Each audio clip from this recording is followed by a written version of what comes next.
karuniakan kepada kita. Karena itu mari kita memuji nama Tuhan untuk bersyukur.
Terima kasih Tuhan, anak-anak kami melalui pujian telah mengingatkan kami bahwa alam ciptaan-Mu yang Kau ciptakan sungguh-sungguh menjadi panggilan buat kami mengingat akan kebaikan Tuhan, menjadi panggilan buat kami untuk memuliakan nama Tuhan. Terima kasih Tuhan, Kau telah memakai anak-anak kami menjadi berkat dalam dan memberkati kami selaku orang tua. Ajar juga kami selaku orang tua terus memberikan teladan yang baik, yang berpadangan dengan apa yang Tuhan ajarkan kepada kami. Terima kasih ya Tuhan, anak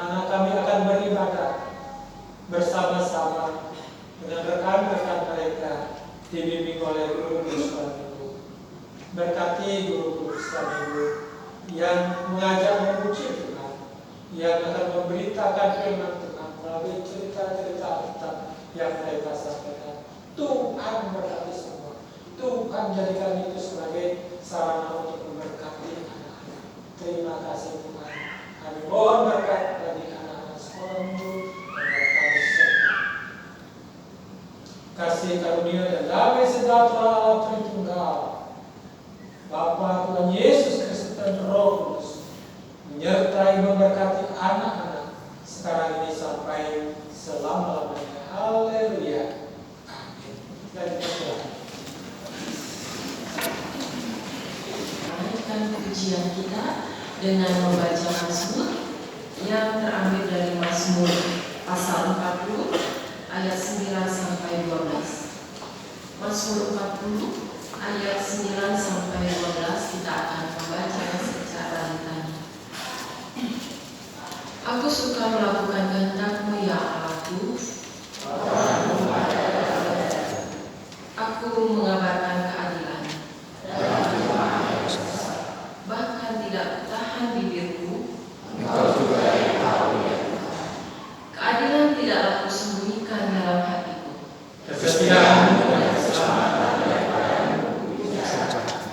Kasih-Mu dan kebenaran-Mu tidak kudiamkan. Engkau Tuhan janganlah menahan rahmat-Mu daripadaku. Kasih-Mu dan kebenaran-Mu kiranya menjaga aku selalu. Haleluya.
diri di hadapan Tuhan, berlutut dan memanjatkan doa permohonan, memohon akan rahmat daripada Tuhan, memohon kiranya Tuhan mengampuni dosa-dosa kita, dan agar Tuhan melimpahkan berkat dan anugerahnya kepada kita. Jika inilah jaminan pengampunan yang Tuhan anugerahkan kepada kita berdasar firman Tuhan. 1 Yohanes 1 ayat 8 dan 9 yang berbunyi, jika kita berkata bahwa kita tidak berdosa, maka kita menipu diri kita sendiri dan kebenaran tidak ada di dalam kita. Jika mungkin kita mengaku dosa kita, maka Ia setia dan adil, sehingga Ia akan mengampuni segala dosa kita dan menyucikan kita dari segala kejahatan.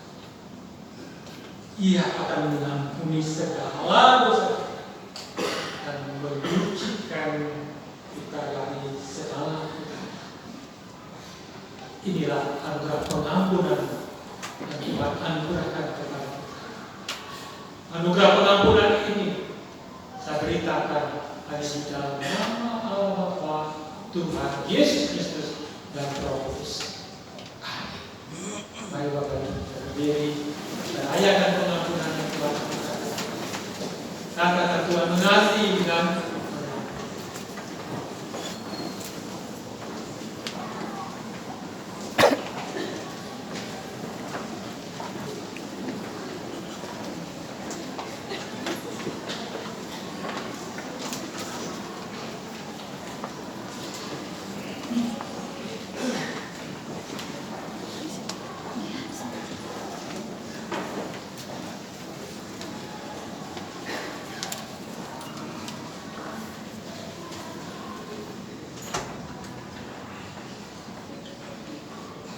sediakan hati, pikiran kita untuk menerima kembali apa yang Tuhan inginkan agar kita lakukan dalam hidup ini.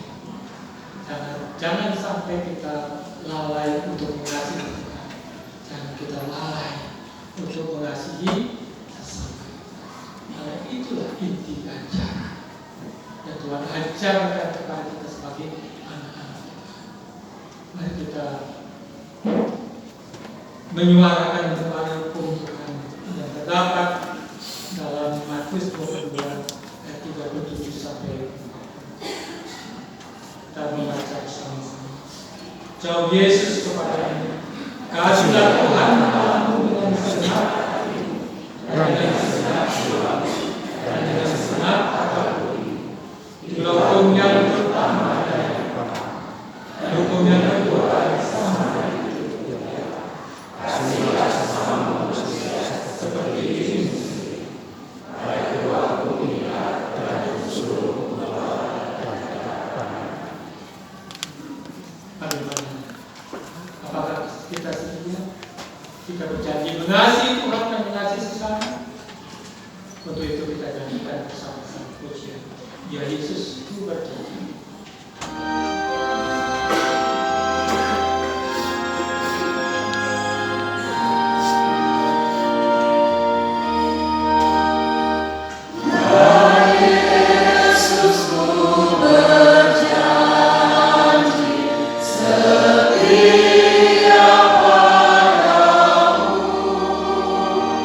Ku berikan kau selalu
Engkau dengar pujian kami Tuhan.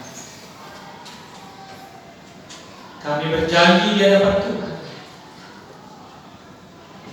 bahwa kami akan setia kepada-Mu. Namun untuk setia bukanlah pekerjaan yang gampang. Kami hidup di tengah-tengah dunia yang penuh dengan kegelapan, dengan tawaran-tawaran yang begitu menggiurkan, yang membuat kami pasti tergoda untuk tidak lagi mengingat akan janji kami.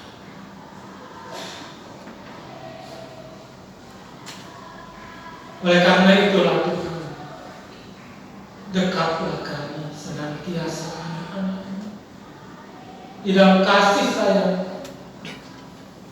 agar kami tidak mengulang-ulang lagi kesalahan yang sama yang kami buat di dalam kehidupan kami. Sekarang kami pusatkan hati, pikiran, bahkan seluruh jiwa kami tertuju pada firman yang Tuhan akan sampaikan kepada kami sebagai tanda pemeliharaan dan kesetiaan Tuhan untuk menuntun kehidupan kami.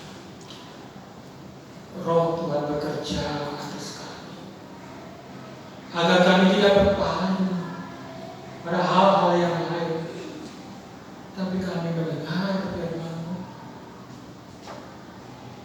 Kami siap menerima dengan hati yang terbuka, dan bahkan hati kami Tuhan kami jadikan tanah yang subur untuk memberi, untuk benih firman Tuhan ditaburkan.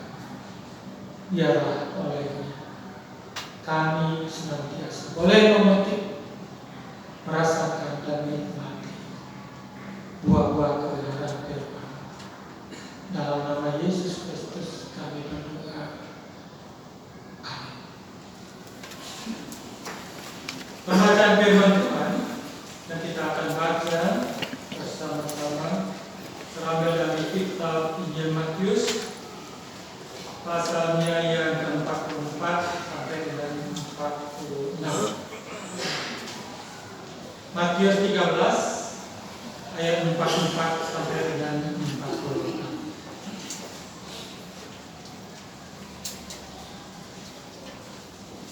Perumpamaan tentang harta terpendam dan mutiara yang berharga. Kita baca bersama-sama 3 ayat. Hal kerajaan surga itu seumpama harta yang ditemukan orang lalu dipendamkannya. Oleh sebab kesakitannya pergilah dia menjual seluruh miliknya lalu membelinya. Demikian pula hal kerajaan surga itu seumpama seorang pedagang yang mencari mutiara. Setelah ditemukannya mutiara yang sangat berharga, ia pun pergi menjual seluruh miliknya lalu membeli mutiara. Demikian pembacaan firman Tuhan. Yang berbahagia adalah semua orang yang mendengar firman-Nya dan mau melakukan dalam hidup sehari-hari. Haleluya. Haleluya, haleluya,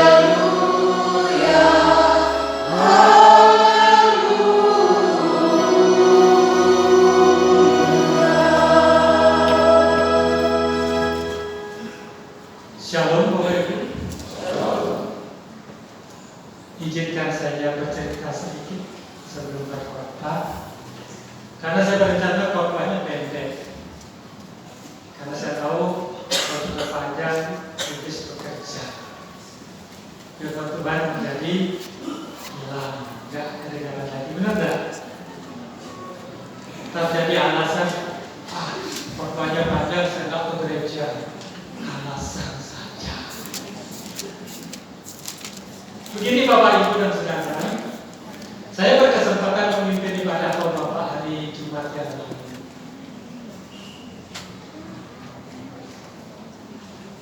Kira-kira Bapak Ibu bisa menebak?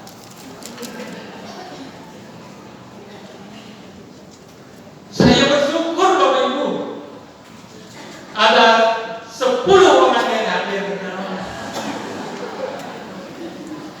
Kita kebenaran firman Tuhan. Bersyukurlah dalam segala hal.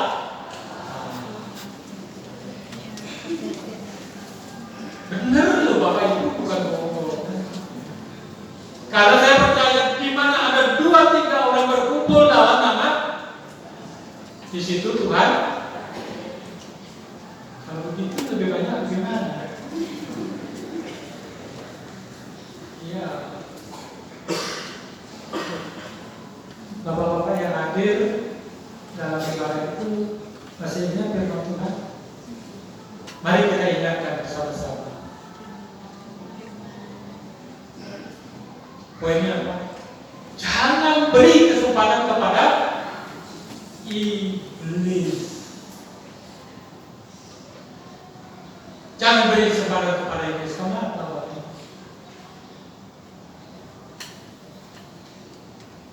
Karena kalau saudara dan saya memberi kesempatan kepada iblis, maka nasib saudara dan saya sama seperti Adam dan Hawa yang meladeni.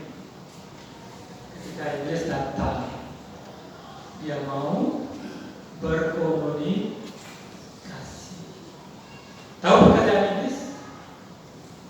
Dia adalah bapa segala dusta. Dia akan membuat orang ragu-ragu dan menjauhkan umatnya dari Tuhan.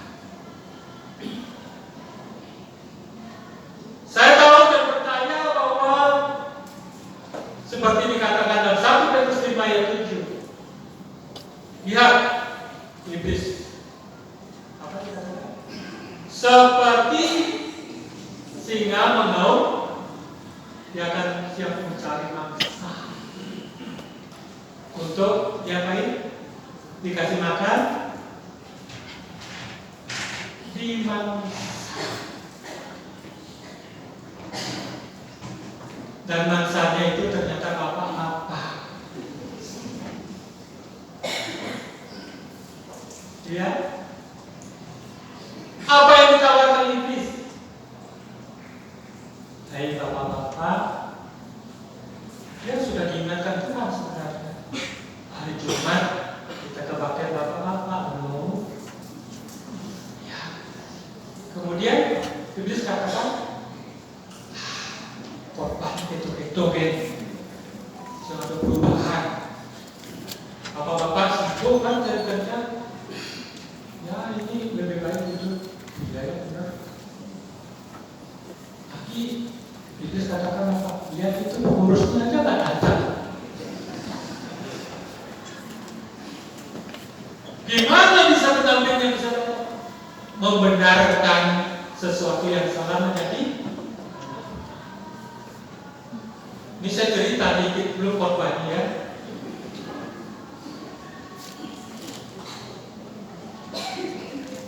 Itu Bapak Ibu nggak sadar. Kita menganggap itu sesuatu yang wajar dan kita tidak sama sekali merasa berdosa. Itu membuat teladan yang buruk bagi anak. Kalau kita punya kelemahan, gimana kita bisa memberi teguran kepada anak? Kalau kita salah, bagaimana kita mengatakan kebenaran kepada anak? Jangan itu anggap sepele. Jangan heran lalu ada orang tua yang meninggal tanpa diketahui oleh anak-anaknya. Mau?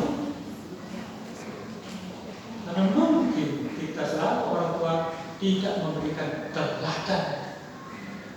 Karena kita mungkin juga tidak memperhatikan orang tua kita. Sudah membesarkan.